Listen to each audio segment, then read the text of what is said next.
Bonjour à toutes et à tous. Avant les titres de cette édition, un point rapide sur vos conditions météorologiques et ces fameux nuages qui persistent dans tout le nord et le Pas-de-Calais en ce 1er juin. Les orages d'hier sont passés, c'est la bonne nouvelle, mais quelques pluies devraient intervenir dans la journée et attention d'ailleurs à quelques averses dans la métropole lilloise. Côté température, il fera pour les maximales 24 degrés à Lille, 22 degrés du côté de Douai et 21 degrés pour Lens. L'État finance un chantier à 800 000 € depuis hier sur l'A25 dans le cadre de son programme d'entretien du réseau autoroutier. La direction interdépartementale des routes du Nord procède à des travaux sur cet axe très fréquenté, vous le savez, par les salariés de la région. Des engins qui investissent la route de nuit uniquement au niveau des communes d'Erquingemlis et de Nieppe, le tout sur une distance de 2,7 km. Le chantier est prévu jusqu'à la fin du mois de juin, voire début juillet, bien sûr, si les intempéries sont là.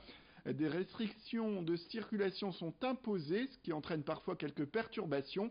En journée, notez-le, la vitesse est limitée à 70 km/h sur les portions en travaux. La raison, c'est le manque d'adhérence temporaire sur la chaussée. Mais les conséquences sont là, d'ailleurs, on le disait, depuis le 1er jour, hier matin. Une quinzaine de kilomètres de bouchons a été enregistrée dès 6 heures. La DIR Nord dit en tout cas suivre attentivement les évolutions du trafic dans les prochains jours. Idil Gunaï a rencontré Xavier Delbar, c'est le directeur de la DIR Nord. Il parle néanmoins de l'importance aujourd'hui de ce chantier. On refait une section d'autoroute qui en a besoin et dont les travaux sont des entretiens préventifs mais nécessaires. La couche de roulement est arrivée à son terme, donc il faut la renouveler, premièrement. Et puis deuxièmement, on en profite pour refaire ce qu'on appelle des joints de chaussée. Ce sont les endroits, les parties d'ouvrage qui permettent de faire la liaison entre ou deux ponts ou entre un pont et une chaussée et un remblai. Donc ce sont des parties essentielles et ce sont des parties d'ouvrage qui fatiguent et qu'il faut réparer, renouveler régulièrement. Et là donc on profite de la conjonction des deux chantiers pour faire la même chose en même temps pour n'avoir qu'une seule gêne au lieu de deux.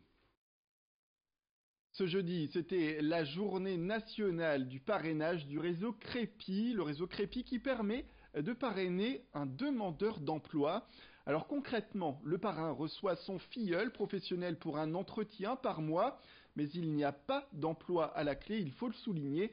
C'est plus un coup de main que donne le parrain. Cette action permet, selon le Crépi, à 70% des demandeurs d'emploi d'être mieux préparés et mieux armés pour trouver un emploi ou une alternance. Ce mercredi, ça se passait donc au siège de Kiloutou, à Villeneuve-d'Ascq. Et pour créer les binômes, le Crépi a une idée plus originale que d'habitude. Une vingtaine de tableaux étaient exposés qui donnaient un peu un air de galerie d'art au siège de Kiloutou, vous l'aurez vu sur ces images. Chaque parrain devait alors choisir un tableau préféré, puis c'était au tour des demandeurs d'emploi. C'était une manière en fait de créer des binômes pour un début d'affinité. Vincent Vieillard était avec les responsables du Crépi pour parler de ce projet. Le parrainage, c'est clairement accompagné de façon bienveillante sur une durée qui peut être de 8 mois, une personne qui recherche activement un emploi. Alors comment ?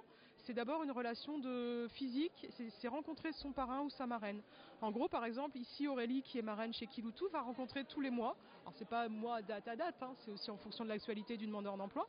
Mais on tient à cette rencontre physique d'être en binôme, de faire un débrief sur les recherches d'emploi, de préparer des simulations d'entretien, de relancer ses candidatures. Donc ça, c'est hyper important, de pouvoir avoir une rencontre bienveillante, physique.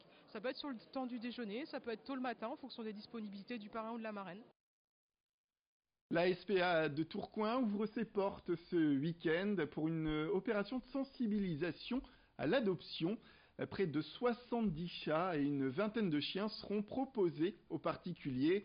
Au programme des animations avec notamment des stands de collecte pour celles et ceux qui veulent faire des dons à la SPA, sans oublier une braderie et des présences de professionnels comme une éducatrice comportementaliste canine. Presque aucune adoption malheureusement n'a été réalisée depuis 2 mois à la SPA de Tourcoing. Et cet événement est donc important pour elle. C'est l'occasion pour ces chats et ces chiens de retrouver un foyer. Marlène Plantefèvre, que vous avez vu sur ces images, est la responsable de la maison SPA de la ville. On l'écoute au micro de Nicolas Lebrun.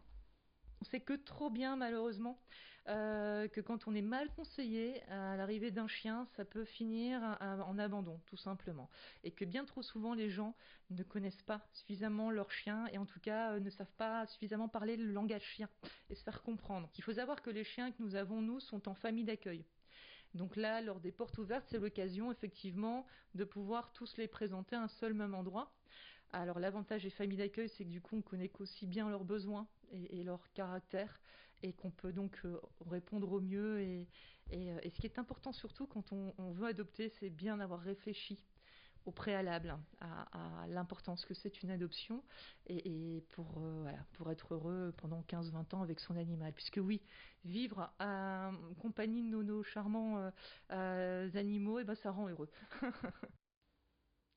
Et un peu de gourmandise pour terminer, direction Roubaix avec le salon de thé de Monsieur M. Ancien imprimeur, Majid Douali a décidé de tout quitter à l'âge de 50 ans pour se reconvertir pâtissier. Originaire de Tourcoing, il exerce ce métier avec passion depuis 2 ans. Il a ouvert son salon de thé fin novembre dernier. C'est un espace de 100 mètres carrés qui se veut cosy avec des produits frais et des thés importés de Malaisie. Il semble que la reconversion a en tout cas été réussie. Les clients sont là d'après le gérant et il vient d'ailleurs d'engager une personne en CDI ainsi qu'une stagiaire. Il ne s'attendait pas à un tel succès comme il l'a affirmé au micro de notre journaliste. On voit qu'il y a de la demande, on voit que les gens sont satisfaits, donc il faut essayer de développer ce projet. Pourquoi pas dans peu de temps ouvrir une deuxième boutique pour satisfaire les autres personnes qui ne peuvent pas se déplacer ou qui sont assez loin pour dire les rendre heureux aussi, comme je rends heureux la plupart des clients qui sont sur place, quoi. Tout ce qui est pâtisserie, c'est tout des pâtisseries faites maison. J'arrive le matin, il est 5h30, 6h du matin jusqu'à 13h, avec 2 voire 3 personnes avec moi en cuisine.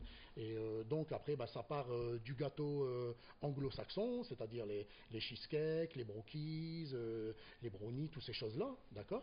Et puis ça part après dans tout ce qui est ma spécialité, plus ma spécialité, les gâteaux à la française, quoi, les entremets, les 3 chocolats, des dulce, voilà, des tiramisu en gâteau, tout revisité, voilà.